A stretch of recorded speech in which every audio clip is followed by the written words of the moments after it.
Welcome to this Ielts listening practice test. Get a piece of paper and pen, and you can write down the answers as you do the test.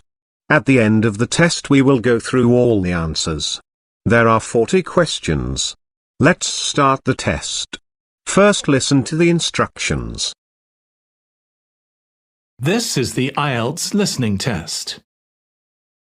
You will hear a number of different recordings, and you will have to answer questions on what you hear.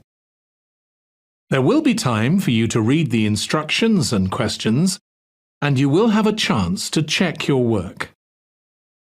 All the recordings will be played once only. The test is in 4 parts.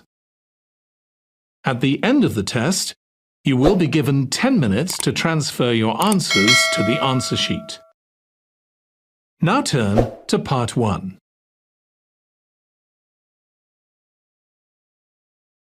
Part 1. You will hear a telephone conversation between the organizer of a short story competition and someone who wishes to take part in the competition. First, you have some time to look at questions 1 to 6.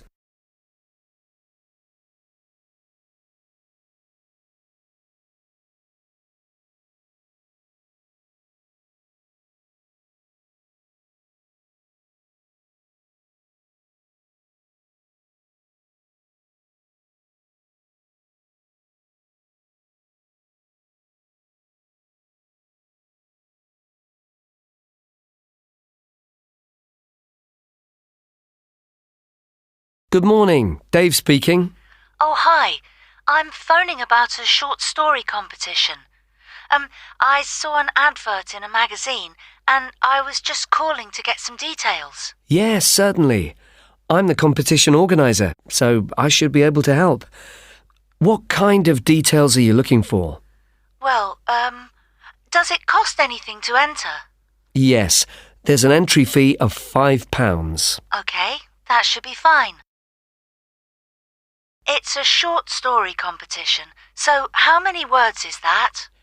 Well, we want to give people a reasonable amount of freedom, but the guidelines are around 3,000 words. Oh, that sounds quite a lot. Well, it's not as much as it used to be.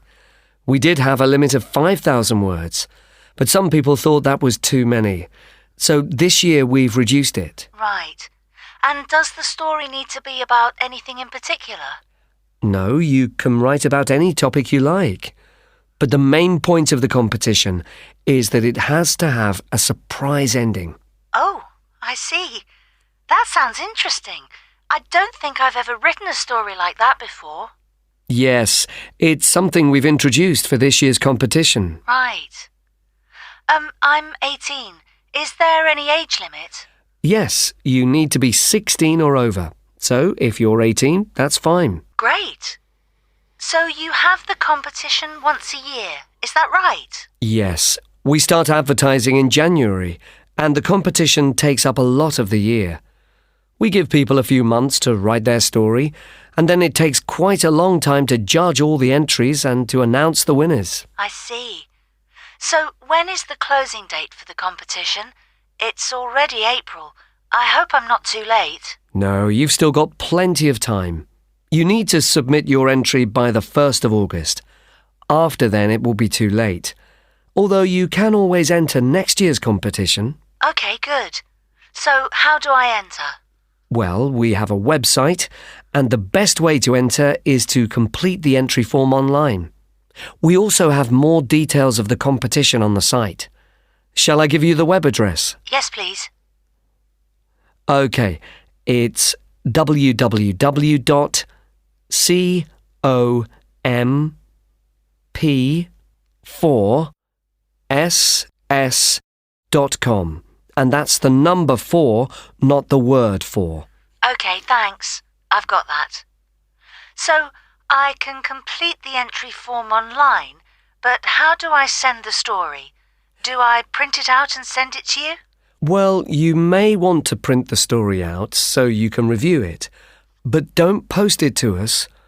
When you've finished your story, you will need to email it to us. The email address is on the website I gave you. Okay, that's fine. Before you hear the rest of the conversation, you will have some time to look at the questions 7 to 10.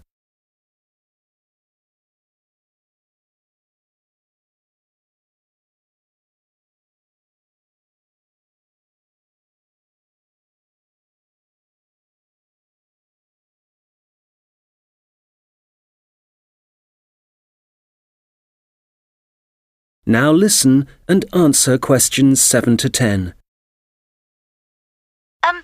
Can you tell me a bit about how the competition is judged and what the prizes are? Yes, of course. Well, once we have all the entries, I send them to all the judges. Our competition is quite popular, so we are lucky to be able to use famous authors who are very interested in the competition. That's fantastic! It's great to know that someone famous will be reading my story. Yes, that's right. It takes them quite a while to read through the entries, but eventually they decide on the top 5 stories. I see. And what happens then? Well, they will be published online so everyone can read them. They will not be in any order at this point. They will just be the 5 stories that the judges think are the best. And do all the top 5 stories get prizes? No, it's just the top story and the runner-up. So how is the top story decided? Well, once the top 5 stories are available, it will be the public who will vote for their favourite story. Right, I see. So I need to get all my friends to vote for me then? Yes, that's a good idea. And what is the prize? Well, the runner-up gets a prize of £300, but the winner gets a trip to Spain to attend a workshop for writers. Wow, that's brilliant! I'd better get writing straight away. Yes. Good luck. Thanks. That is the end of part 1. Part 2. You will hear a guide talking about a sea life centre. First, you have some time to look at questions 11 to 17.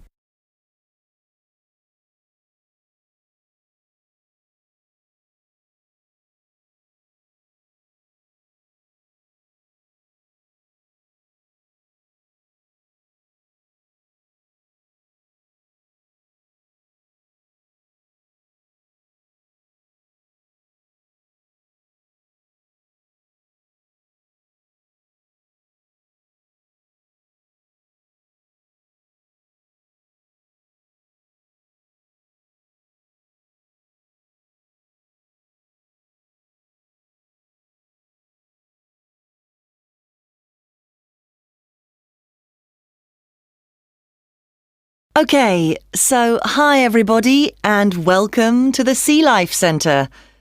Before you start on your tour, I'd just like to give you some information about things to look out for as you go. Well, first of all, I guess some of you may have been here before and may be surprised to see the name has changed. We're not called World of Water anymore.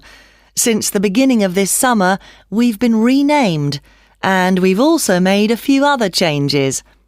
However, the main attractions like the aquarium, the crocodiles, the penguins and so on are still here. But we have a new restaurant and picnic area, and the latest thing that we have, and it was only finished last week, is the splash ride. This is an exciting new area of the centre and is pretty scary, and of course you do get a bit wet, so make sure you're not wearing your best clothes. As I said, the main attractions are still here, and the most popular thing that everyone wants to see is feeding time, especially for the crocodiles and the seals. We used to have the main feeding time in the afternoon at around 3 p.m. But we found that some of the animals got a bit hungry waiting until then, and so we now have it at noon. They seem much happier with the new time, although it's a bit difficult to know what they're thinking. Now, I'd like to mention something new that we've introduced this year that we're very excited about. It's called a VIP ticket. The VIP ticket costs an extra £2 per person, and you will be amazed at what it allows you to do.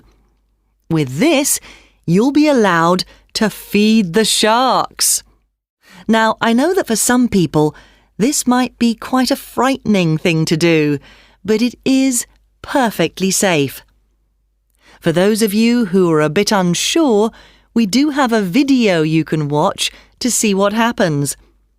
It's a great experience, and your friends will be very impressed. Speaking of friends, I'd just like to remind you that the Sea Life Centre will be more than happy to organise a birthday party for you and your family and friends. If you need more details, you can speak to me afterwards, and there are also forms at the entrance that you can fill in. I'd also like to bring your attention to the good work that the Sea Life Centre is doing in support of animal conservation. I'm sure you're all aware of the worrying situation with a large number of species facing extinction. Here at the Sea Life Centre, we're taking action by asking as many people as possible to sign a petition. Once we have over 5,000 signatures, we are planning to send it to the government in the hope that more people will begin to take it seriously. Right, well, there's obviously a lot going on at the centre and a lot of things to discover. At all the attractions, there is helpful information, so please read as much as you can, and if you want to see what you've remembered, please do the quiz after your visit. There are no prizes, of course, but I'm sure you'll be surprised by how much you've learnt. Before you hear the rest of the conversation, you will have some time to look at the questions 18 to 20.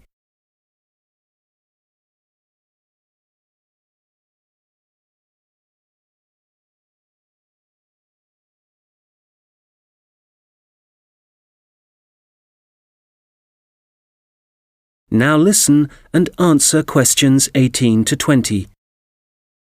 So, before I leave you all to start your tour, I've just got a few tips.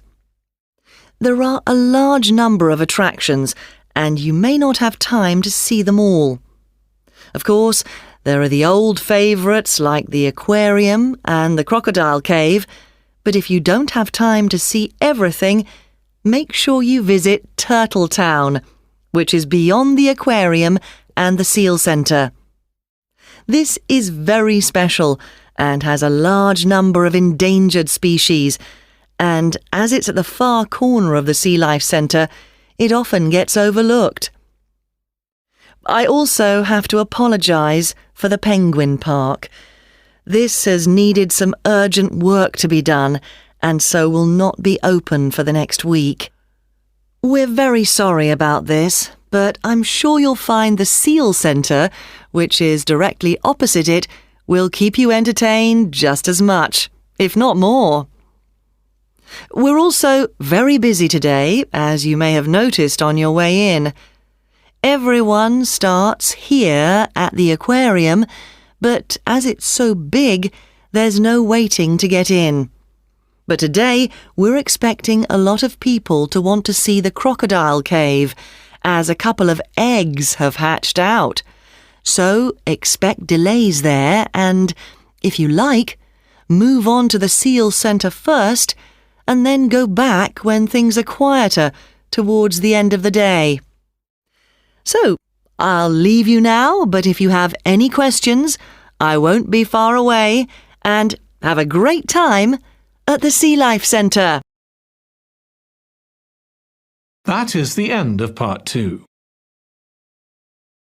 Part 3. You will hear two students talking about their university studies.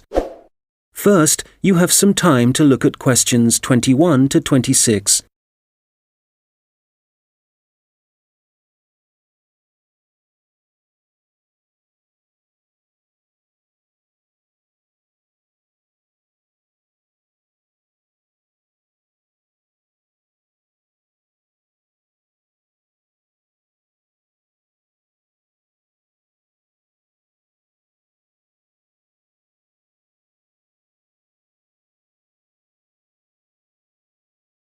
Oh, hi, George. How's it going? Hi, Martina. It's going well. How about you? How's university life? Well, it's great. Apart from the studying, of course. Yeah, me too. What are you studying?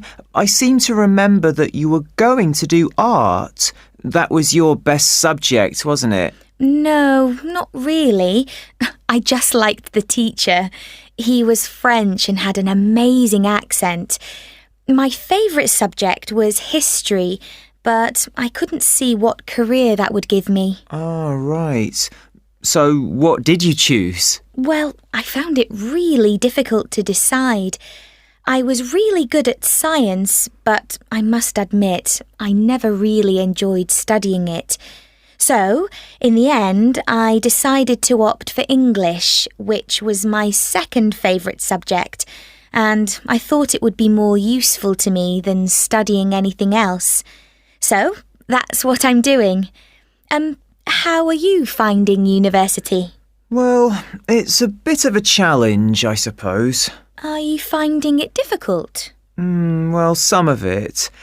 I'm doing mechanical engineering, which is really interesting, but it covers quite a lot of areas, like materials science, machine design, physics, and of course mechanics. And they're all fine, but it's maths that I'm struggling with. It's a lot harder than it was at school. I can believe it. It all sounds very difficult to me. But then I never was very good at mechanical things. I suppose it must involve some practical work. Well, not at the moment. Currently, it's nearly all theory, so it's a bit heavy going. I guess you need to start with that so that you can get a grasp of the concepts and learn a few facts before you start putting it into practice. It must be a lot different to the course that I'm taking. Yes, but in a few weeks we'll be having a lot more practical experience. In fact, I've got a great assignment this term working on jet engines, which means I'll be going on a few field trips to a nearby airport. Oh, that's great. It sounds like you're going to be very busy. Yes, I'm not sure how I'm going to cope with the work. We have a lot of lectures, and that's fine. The lecturers are very knowledgeable, and I learn a lot from them. But we also have a lot of seminars, and I find with so many people expressing their views, it can get quite frustrating. It would be better if we didn't have so many of those. Yes, it's the same for me.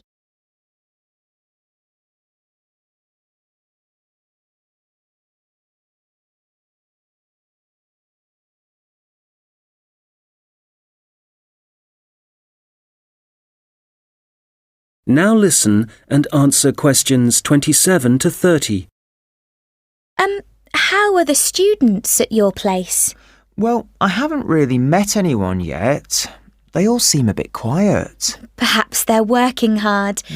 They don't appear to be very studious here, but they are very friendly. I must say, I've been doing a lot of sitting around and chatting over the last week or so. Well, that's good. The only person I've spoken to really is my tutor. He's very approachable and seems to understand how difficult it can be starting university. It's good to have someone you can talk to, and he may help you meet other students. Actually, that doesn't bother me. I'm bound to get to know some people sooner or later. It's more a question of finding out what I need to do, where to go, and so on. I hope he can help me with that. Oh, I would have thought so. Well, we certainly have a lot of work ahead of us. It seems like a long time, doesn't it? Studying for 3 years. Yes, it does. But I'm sure it'll go quickly. You know, I'm really dreading the first assessment. Yes. For the course I'm doing, we have to hand our first one in at the end of next month. Really? So, have you got the topic yet? No, but we'll get it soon. I'm not sure how much we have to write yet. Not too much, I hope. I know what you mean. And it's hard to study, especially where I am now. Oh, where are you living? I'm living in a hall of residence.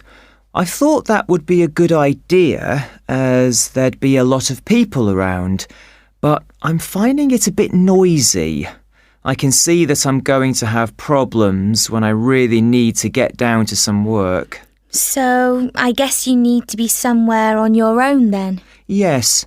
Well, I do like to have some people around me, so I'd prefer to live with a family somewhere, in a house not too far from the university. Well, good luck with that. Yes, thanks. And good luck to you as well. Oh, I have to dash now. I've another lecture in 10 minutes. Bye for now. Bye. That is the end of part 3.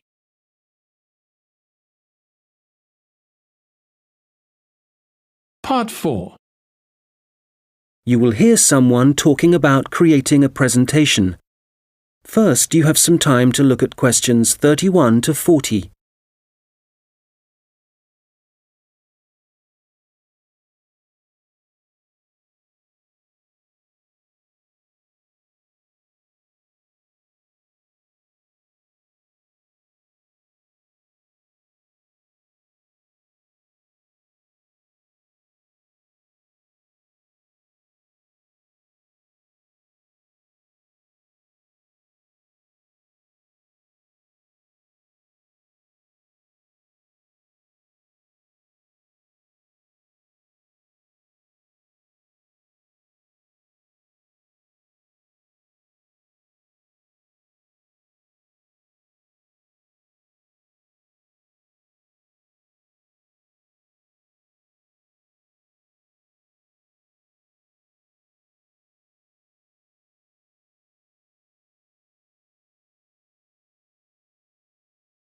Now listen carefully and answer questions 31 to 40. Hello, everyone. You've all been given an assignment for your sociology course, which will involve giving a presentation to the rest of the group. And so today, I'm going to be giving you a few tips on how to prepare your presentations. This should help you with your current assignment, but a lot of the principles I'll be putting across will be general principles which will, of course, help you with all your future presentations. So, first of all, the most important thing to consider is your audience, and in this instance, your audience are the other students in your group. There are 3 points to bear in mind. Firstly, you need to ask yourself what they need to know. Secondly, it's useful to consider whether they'll be supportive or not. And thirdly, will it be a small group, say 3 or 4, a moderate gathering of 20 or so people, as for your current assignment, or will there be hundreds of people?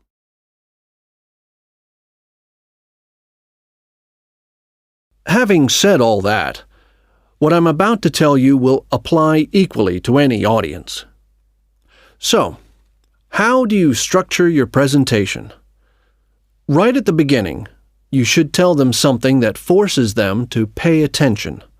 This could be something surprising or even shocking, but it needs to be relevant. After that, you need a list of items or topics showing them what you'll be covering, rather like an agenda. And then the main part of the presentation will follow. This main part will be the detailed information you'll be presenting, and could include facts, statistics, personal experiences, etc. After this, you should summarize what you've presented and close with what I call next steps. For this assignment, you could simply point the group to other sociology reference material. In other cases, you may want to suggest some actions that people can take. Now, what about the design of the slides for your laptop? Well, the important thing here is to be consistent. You need to have the same type of font and use the same color and size for the same elements. For example, all headers need to look the same. All bullet points need to be presented in the same way. And don't just stick to words. Bring the presentation to life by adding graphics. These could be in several forms, such as pictures, flowcharts, diagrams, histograms, and so on. And so let's move on now to presenting. You have your presentation prepared, and you're ready to start. Well, it's important to give a good impression from the start. So take 3 deep breaths, look at the audience, no matter how frightening they may be, and be enthusiastic and energetic. As you go through the presentation, remember to provide some variety in the way you speak. So, for example, you can talk fairly rapidly for information that may be familiar, but then slow down for more unfamiliar sections. And change your tone as you speak. Don't keep it at the same level all the way through. As I mentioned, look at your audience. A good tip is to pick people out and look at them for around 5 seconds. Not looking at the audience gives the impression that you're either not interested in them or terrified of them. Looking too long at one particular person may make them feel rather uncomfortable. There may be points in your presentation that you want your audience to really absorb, and in order to make important points stand out, you may consider adding silence right after these. It will give people time to reflect on what you've just said. Also, you may be presenting complicated ideas or technical details, but try to keep everything as simple as possible. Use simple words and as few as possible. And be clear. If you say something like, "This appears to be," it implies uncertainty. So using weak verbs such as appears, seems, could be, etc., needs to be avoided. I'll just finish off with a few thoughts on questions and interruptions from the audience. You may choose to invite questions from the audience as you go, or ask them to wait until the end. Either way, questions should be encouraged, as it provides you with some feedback on how interested the audience is and how well they're understanding you. When a question is asked, you need to provide an answer that is as accurate as possible. So, initially, my tip is to repeat it. This will ensure you have heard it correctly and will give you a few seconds to gather your thoughts. Interruptions, on the other hand, can be unwelcome, and you may get them for a variety of reasons.